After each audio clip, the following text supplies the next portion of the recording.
Hi, my name is Stephanie. I'm a massive fan of all things film and music, and I'm also a massive physical media collector. So today I thought it'd be fun to have a look through my David Lynch collection. David Lynch is one of my favorite directors and creative beings of all time. He's a hero to me, and I stumbled across David Lynch's work in 2017 when I started to watch Twin Peaks, and I was hooked and my life was changed.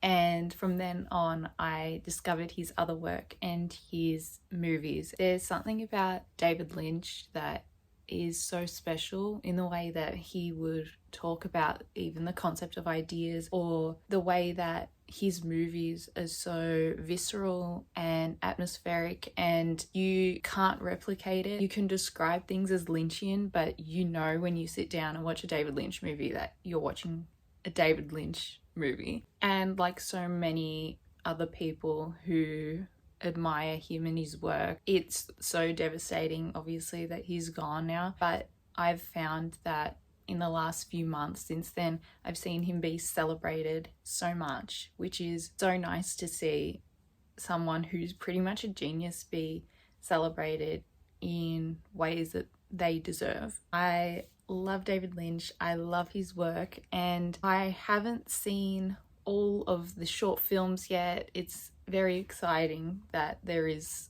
so much out there to explore, as well as rewatching the feature films over and over again. Today I thought it'd be cool to have a look at the feature films of David Lynch that I own. First, I have Eraserhead, which was released in 1977. It is David Lynch's first feature film, and despite having seen random scenes and stills and hearing about it and hearing David Lynch talk about it in interviews and all of that over the years, I only watched this within the last 6 months, I think, or at the end of last year. And this was also so hard to track down, again, for no reason, but I'm so glad that I have it now. I'm so glad that I've watched it. I really enjoyed it. I do think that it can be a lot if you are not ready for or not used to David Lynch's work, but I think that it makes so much sense, and it's really special in that he establishes his style and his way of writing and directing. And this is quintessential David Lynch, that goes without saying, but it makes so much sense. I've just turned it around and found that there's a 90-minute making of documentary that now I need to watch ASAP. The next movie is The Elephant Man, which was released in 1980. I believe that this movie instigated the hair and makeup category at the Academy Awards, which is really cool because it is astonishing, this movie, the makeup and the performances, and it is a devastating watch. I watched this for the first time when it was like on daytime TV a few years ago, and I needed to watch it because it's David Lynch. And then when this got re-released, I bought it, but I haven't watched it since because I find it very confronting and very sad, and there's a certain type of mood you have to be in. And maybe like when I do a whole like David Lynch retrospective, which I am tempted to do soon, I will get back to it. But of course, it's an amazing movie. It's just like a hard watch, but it's fantastic. Next, we have Dune from 1984, which to me is a really fun time. I do remember when I couldn't find this for a while, and then I eventually got it and watched it, reading about how when this came out, audiences were given almost like a cheat sheet as to understand like different terms and stuff, which I think is an amazing souvenir. Also, that would be kind of fun to go to the movies and be given like a cheat sheet of like, okay, these are the dot points you need to know, and you just got to go with it. I do also recall hearing David Lynch in interviews talking about this movie and about pretty much the role of the director versus the producer, and creative freedom, and the signing off on final decisions and who should be in control of it when it's something creative and all of that.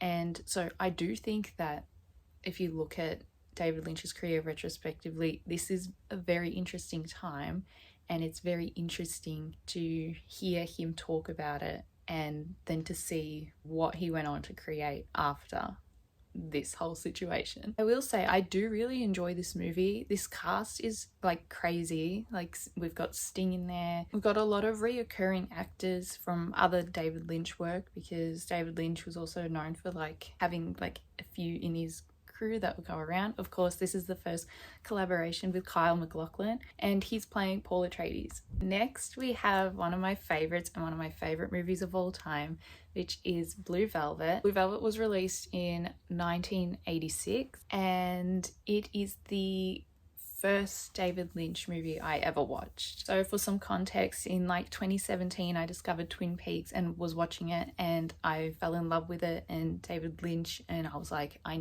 need more. And so then I started delving into David Lynch's filmography, and naturally I started with Blue Velvet because Kyle MacLachlan's in Twin Peaks, and I was like, I'll watch Kyle MacLachlan in a David Lynch movie. That's fun. I ended up watching this movie like every night for months. It became my like routine where before I went to sleep I had to put Blue Velvet on. So even if I haven't seen, you know, the full movie a million times, I've pretty much like subconsciously watched it and listened to it a million times. Especially the first 20 minutes, 30, maybe 40 minutes of the movie I could probably quote, because I used to just watch it all the time. The album is on my list of things to get. It's so stunning. This cover is black, but I also really want to get the Criterion Collection copy of it. It's that blue curtain that's in the opening credits, which is stunning.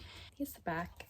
Also, the score for this movie is also written by Angelo Badalamenti, and it's magical. All of his scores are magical, and like it's so special that like with David Lynch and him, the way that their art works so well together. Next we have Wild at Heart from 1990. This movie stars Nicolas Cage and Laura Dern. The first time I watched it was like really late at night on a Saturday night, and at one point I fell asleep and woke up and was petrified because I was like, what on earth is happening? I don't know what's going on. I love this movie. I've seen it a few times. I would love to see it in the cinema. This is the cover, and it's also a reversible cover with this one, which is cool, but I like the front too much. And I don't want to change it. Wild at Heart to me is so stunning, and I love these two characters together, and just like watching this movie and letting it happen, and those bright colors and the references to like Wizard of Oz and everything in between is just so cool. Like I can't put my finger on it, but I think this is like in my top 3 of like favorite David Lynch movies. I love this movie. Next we have Fire Walk with Me from 1992. I remember pretty much getting towards the end of Twin Peaks and being like, I cannot wait to watch this movie. I remember when I ordered it and it arrived and everything, and I was so ready to sit and watch this. I do think it's kind of underrated, considering it, to me, it does have that different tone, because Twin Peaks is at its heart extremely dark, and even though it's obviously more TV friendly, this goes so dark. And now that I've been reading The Secret Diary of Laura Palmer, this makes a lot more sense as well in terms of the actual darkness and how terrible so many of the things that happens in Twin Peaks like as a concept is. Early on, to like wrap your head around like the concept of Twin Peaks is like, yeah, like this has happened, this terrible tragic thing has happened, but then when you break it down and you're like, oh, like this has happened, this is actually like really terrible, it's kind of crazy to then see it play out in so much more darkness than Twin Peaks, a TV show, is maybe allowed to do. So in that way, I do think that this is kind of underrated, because I do think at the time it was extremely misunderstood based on like things I've read and how I hear people talk and all of that when I've like gone back and read up on this, because I was like, what happened when Fire Walk with Me came out? I do think now people appreciate it a lot more, which is good. You can clearly see it's David Lynch just doing this thing, and it's definitely not as restricted. Next we have Lost Highway from 1997.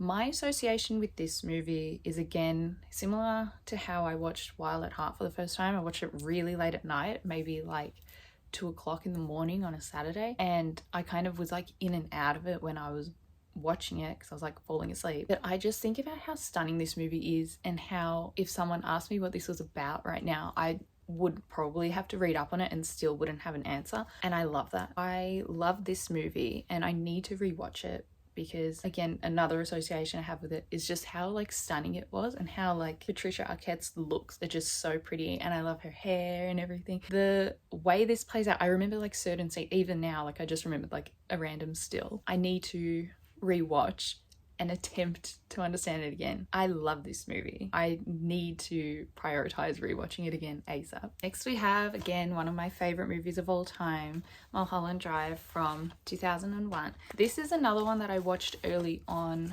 after I watched Twin Peaks. I think I watched it after Blue Velvet, and the way that this movie affected me was wild. I remember just like never like not being able to think about it, you know, wanting to analyze it and hear people's discussions on it. And I think, to me, if you're gonna start with David Lynch, I think this might be a good place to start. Same as with Blue Velvet. I think that the plots will probably make a bit more sense than like maybe if you started with Lost Highway, but also like watch it because that one's fantastic too, you know what I mean? Firstly, I wanted to say that especially Naomi Watts in this movie is just amazing. Like should have won every Oscar ever for this movie, because I rewatched it in the cinema a couple months ago and I'd never seen a David Lynch movie in the cinema, and even watching this movie on the big screen and watching her performance on the big screen was incredible. It's so admirable and fantastic. But every time I watch this movie, I think I pick up on something different. Even like the sound design and hearing that like fully in a cinema was so amazing when I went and saw it. So Malholland Drive, I think, honestly, one of the best movies of all time. The final David Lynch feature film that I own is Inland Empire, which I believe has a runtime of around or right on 3 hours. This again I watched really late at night and I found it to be such a journey, and I think it also exemplifies David Lynch's artistry and him being like, I'm doing what I want. Laura Dern just generally is fantastic, but Laura Dern in this movie